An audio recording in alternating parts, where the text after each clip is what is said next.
Let's go now back to the Daniel Andrews issue because it's running right through the Labor Party like wildfire. Not just that he was there at a military parade, no issue with trade, but a military parade, but it's who he stood next to, the Russian and the North Korean dictators, amongst others. Joining me now, former Labor MP Michael Danby. Well, mate, you have been a Labor man your entire life. Give me your take on what you saw this week. This is the lowest point of any Labor figure in international politics. I can't think of anything more disgraceful than to stand there next to the blood-soaked Vladimir Putin, next to Kim Jong Un, who jails even grandchildren of people he incarcerates, and of course to stand there at a missile parade like you're at the dais in Moscow at the height of Stalin, of these huge new missiles that Greg Sheridan pointed out in The Australian are the size of buses, carrier busters.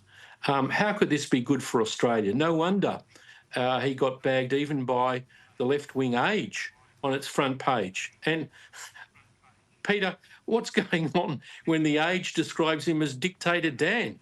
I mean, this is a terrible thing for him, but mostly it's a terrible thing for Australia. And Carr's not much better. He just was smart enough not to get himself photographed with Xi. Well, why then does the Prime Minister stand up in question time and insult our intelligence and say he's there as a private citizen? Because you and I know, I mean, he can send the ambassador away, which presumably the Australian government did, and that's the deniability.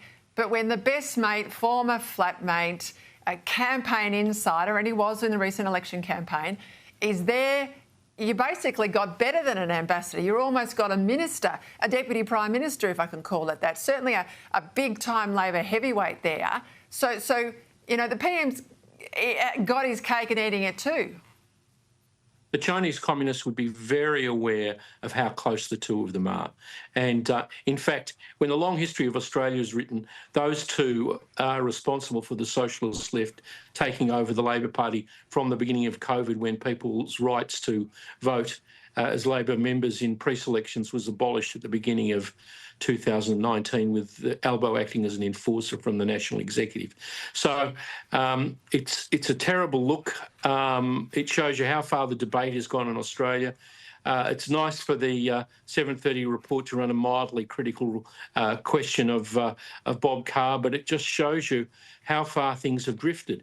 And the main thing is to understand what that military parade was. That was an assertion by China, with every dictator it could gather and some dupes like Carr and Andrews, to show that it is the military power in the world and more powerful than the United States. It's not true, but they are very dangerous, and Australia needs to be very wise. In order to avoid war, you have to be properly defended.